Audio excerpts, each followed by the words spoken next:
all got 10 minutes, Yeah. and this is one of the most successful people I've ever met. So 10 minutes, your most important advice. Yeah. So I have a new book coming out. It's called Muscle for Life. Comes out January 11th, coming up. And it's particularly to help people reach that critical mass, help people go from zero to that virtuous cycle phase of fitness where they're getting results and they're getting motivated. They want to keep going. They're enjoying the process. And in the book, I talk about the secret sauce, right? Of the fitness elite. What is it? And it's really just three things. And these are the fundamentals, something I talk about in the book too. Really the key is focusing on the fundamentals, the 20% that gives you the 80%. So people who stay in great shape, they generally, one, they control their calories and their protein. Doesn't mean they count calories, doesn't mean they count protein. They control their calories and their protein. And many people, they have learned along the way, they understand why calories matter. They understand why a high protein diet is good. They have internalized that information. And now if you were to look at their calorie intake, it's going to be pretty consistent on a day-to-day basis. It'll have its ups and downs, but pretty consistent. And they're going to be eating plenty of protein. That's one thing. Another thing is they mostly eat nutritious foods. It doesn't have to be 100% of calories. And in my Muscle for Life book and all my books, I've said from the beginning, there are no foods that are off limits. I want people to eat foods that they like. Now, if all you like is hot dogs and pizza, I'm going to challenge you to maybe expand your culinary horizons, right? But they mostly, let's just say 80% of the food they eat is nutritious stuff. And then for indulgences, if they want to, they can include other stuff. That's key. And then the final thing is they exercise. They train a few hours per week and mostly to gain muscle and strength. Cardiovascular training is very valuable, and I talk about that in the book. But for people who only have a few hours per week, I'm gonna ask them and to maybe spend. You could touch on that right now. So you have cardio, which we all do. Yep. But then you have strength. So for longevity, why do we have to throw in the strength? Why is that important? I mean, I would say it's probably the other way. It's probably the better question would be the other way around. For longevity, why would we have to do the cardio? And I do think it's important. I talk about that in the book. And the reason I say that is for a very long time now, strength training was not recommended in like doctors. They would not tell their patients to start picking up weights and picking up the heavy things and putting them down, right? They would say do cardio, and there's nothing wrong with cardio. And again, I talk about why I do cardio every day, why I recommend it. But the strength training for longevity is that's the foundation. Is the foundation. I mean, just look at and you guys will appreciate this.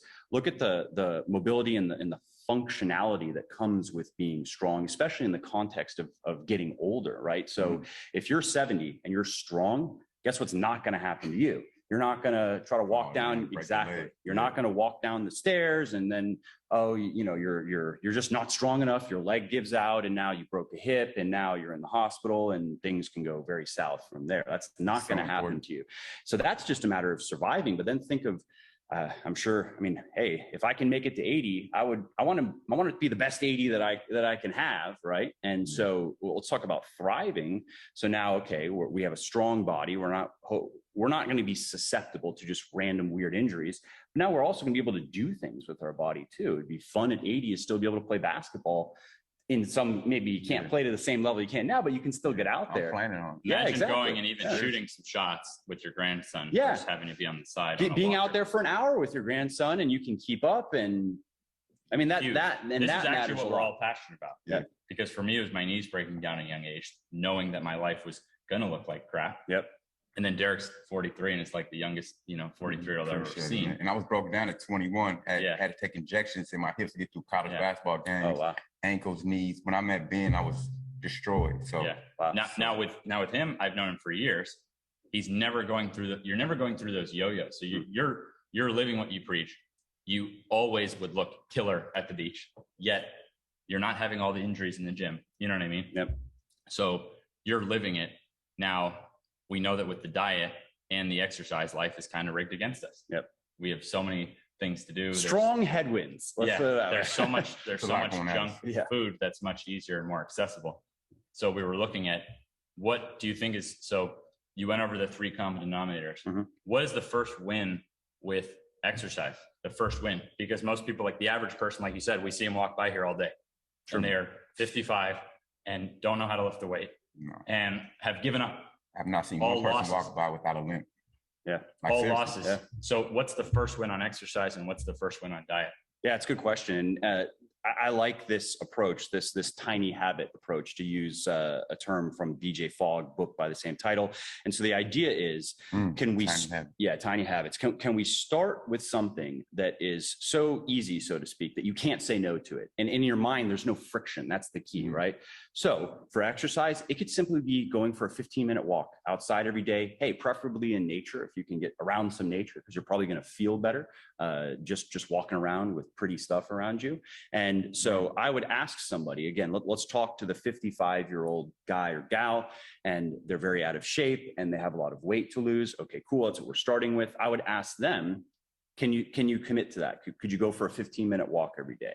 And if their instinctive reply is yes, no problem, great, we start there, right? Now, let's say I were to ask for 30 minutes and there was some hesitation because they're not sure if they can make it 30 minutes, for whatever reason. It wouldn't be productive to try to bargain or argue. I would just ask, okay, forget 30. Can we do 15? All right, great. 15. Good. So then once they are in the habit, and we know we're in the habit, right? When it becomes mentally more uncomfortable to consider not doing it than doing it, right? And when we get to that point where we're going to bed at night and we know that at 8 a.m. we're out the door for our 15-minute walk. Like the only way it doesn't happen is if we just die in our sleep. Okay, good. Then you've got that habit, right?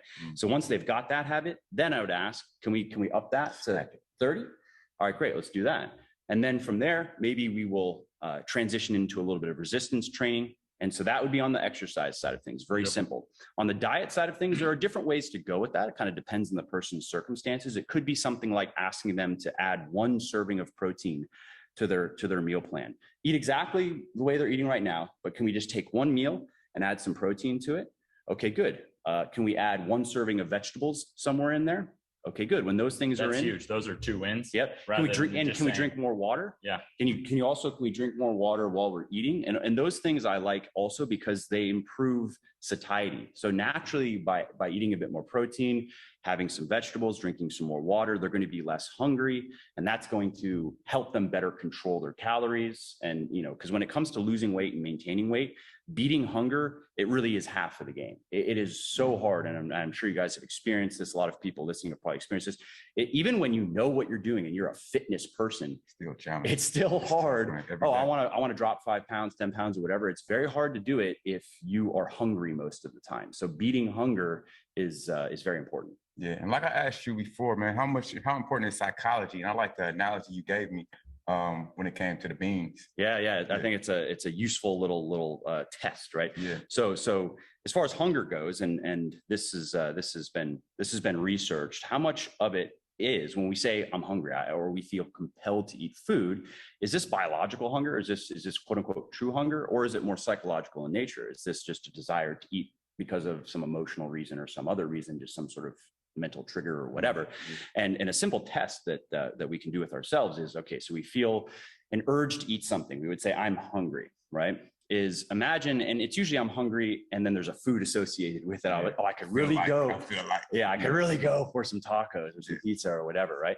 And you could imagine if you had a bowl of just cooked beans. Would you eat the beans? If you would eat the beans, that's biological hunger. Yeah. If you would not eat the beans, it's probably more psychological in nature.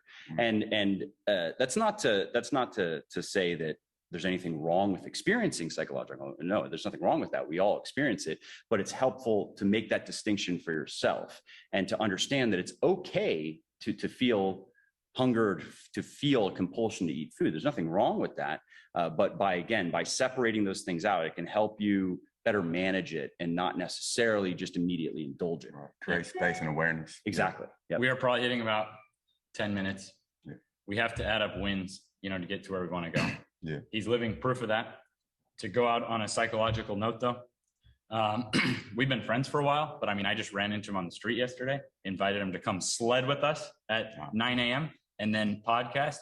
And he's probably the most successful guy I personally know, meaning there's so much going on in his life. There's so many reasons that he could say he's busy. And we got here, recorded the podcast, and the audio didn't work. And then he didn't make one gripe about that. If you went to 100 people, how many would, in his shoes? But to me, that That's the secret sauce right there. And showing up is half of any game, right? Exactly. It really is. Man, that's powerful. You're right. But he did it, and you show up one step at a time. And now look where you are. You know what I mean? So at some point, what was it, 10, 15 years ago? Yeah. And anyways, I think that's absolutely unbelievable. So thank you so much. Yeah, thank you so much. This book is going to be out. Man. We don't got any more questions. No, one more. If one word that would describe you. Then that's one word, man. One word. What was it? Ain't gonna beat me You know up, the reason? No, the reason it's just not my. He is fucking shredded though, man. Yeah. Maybe not as shredded as you, but I'm fit. One word. That's actually a hard question because I don't think I'm not a person. I don't think much about myself, honestly. Yeah. I don't take myself I don't consider myself an important person or a special person. But I don't. Man, you gotta be cocky right now. Just give it out. It's a word coming to your head. Next time. That kind of answers the question, though. The writer who can't think of the word. But he's writing books to help other people. He's not thinking about himself. Yeah. So his book comes out January 11th. 1/11. It's going to be everywhere, right? Yeah, exactly. So everywhere. Huge. Doing a big launch. Give us the title again. Muscle for Life. It's muscleforlifebook.com. I'm doing a big giving away I think we're up to $13,000 and stuff. Wow. So we've been contacting companies, a lot of cool stuff too, and asking them, hey, we're going to do this big thing, New York Times bestseller deal, whatever. And do you want to give us some stuff? So we're giving away a bunch of stuff for people who pre-order the book. Amazing. Muscleforlifebook.com. Yeah. Also, Bigger, Leaner, Stronger, and Thinner, Leaner, Stronger, that you can go on Amazon right now. Yep. And get him.